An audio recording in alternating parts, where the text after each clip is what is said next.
Et si on retourne l'image, on voit clairement qu'ils ont remplacé la gamine par une contentionniste. Oui, en même temps, on se doute bien que l'actrice n'est pas capable de descendre l'escalier à l'envers comme ça. C'est quand même sympa de montrer le trucage. Non, elle gerbe du sang, c'est dégueulasse, il y a des enfants qui regardent en plus. Je vous la montre qu'à vous alors. Non, vous montrez rien du tout. Qu'est-ce qui vous prend, Michel? J'aime pas cette scène, c'est tout. Vous avez vu ce film jeune? Oui, très jeune. Trop jeune? Lâchez ma main, Michel. Bonjour à tous et bienvenue dans Faux Raccord Reloaded, votre analyse d'après-film en compagnie de Michel, le spécialiste technique de l'émission. Bonjour Michel. Bonjour Michel. Un plan répété, un démon mal tuyauté, rien ne m'échappe. Et donc aujourd'hui, Michel, on parle de l'exorciste. J'aurais préféré qu'on évite, mais bon. Je commence avec cette scène. La jeune Regan dort dans le lit de sa mère.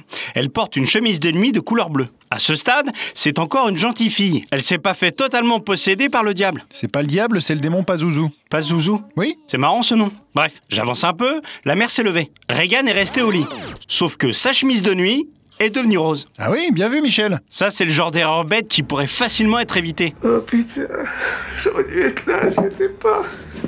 T'aurais rien pu faire. Non, il aurait rien pu faire. En plus, il est mal placé pour donner des leçons. Ah bon? Oui, regardez, son ami lui prend sa clope. File-moi ta clope. Envoie. Je laisse un peu défiler. Tu vas pouvoir dormir? Ouais. Qu'est-ce que tu fais? Tu veux voler mes chaussures? Non.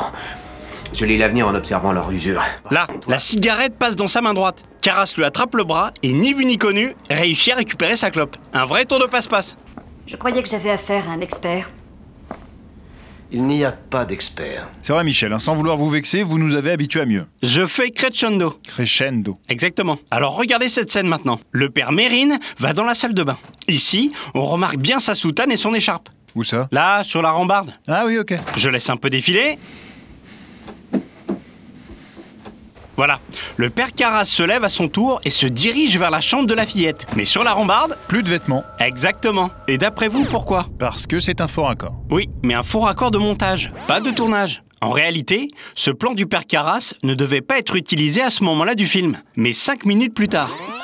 Voilà, c'est ici. Il quitte la mère de Regan, monte l'escalier pour aller dans la chambre de la gamine. Ah oui, c'est le même plan que tout à l'heure. Sauf qu'à ce moment du film, il est logique que les vêtements ne soient pas sur la rambarde. Je crois que le but est de nous mener au désespoir. Mais non, vous le faites très bien tout seul. Allez, un peu d'action maintenant. Je crains le pire. Là, on est au moment où la fifi commence à devenir franchement vilaine avec sa maman. Regardez.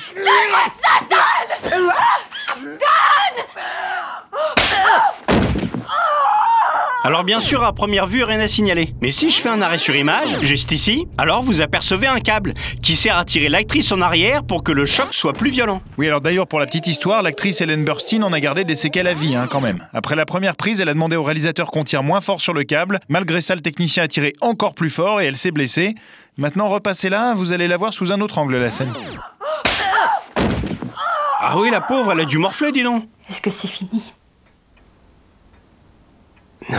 Eh non, en effet. Maintenant, regardez cette scène dans laquelle on peut apercevoir les câbles qui servent à faire léviter la petite Regan. 2, ici, au niveau de la poitrine. Ouais, exact. Et doit y en avoir 2 autres par là, aussi au niveau des genoux ou du bassin. Pourquoi? Bah, parce que sinon elle pencherait. Enfin, je sais pas, c'est logique. Ouais, à moins qu'elle ait des abdos en béton. N'importe quoi. Bah, c'est le diable quand même. Il pourrait très bien avoir des abdos de ouf. C'est pas le diable, c'est pas Zouzou. Et il a pas d'abdos, pas Zouzou? Non. D'accord.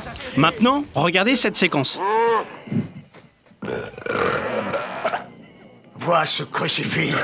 Arrière, puissance hostile. C'est crado, hein? Vous vous demandez ce qu'elle a bien pu bouffer au petit-déj pour dégueuler un truc pareil. Eh ben, figurez-vous qu'il y a un trucage. Sans deck. En regardant plus attentivement, on distingue la délimitation du masque en latex, sous lequel passe un tuyau qui suit sa joue jusqu'à la bouche pour y déverser sa mixture. Ah ouais? Bah l'illusion est parfaite. Bah non, si c'était le cas, je l'aurais pas vu. Sors de caisse. Silence.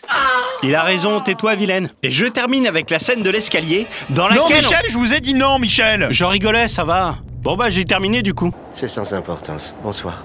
Merci Michel, c'est la fin de cette émission. On se retrouve la semaine prochaine pour un nouveau Faux Raccord Reloaded. Et genre du lourd, du très très lourd. Amen.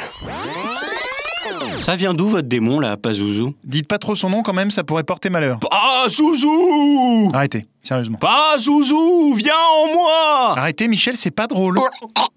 Oh putain. Quoi? Ah putain, Qu'est-ce qui m'arrive? Oh putain. Oh franchement Michel, vous êtes plus con que je pensais.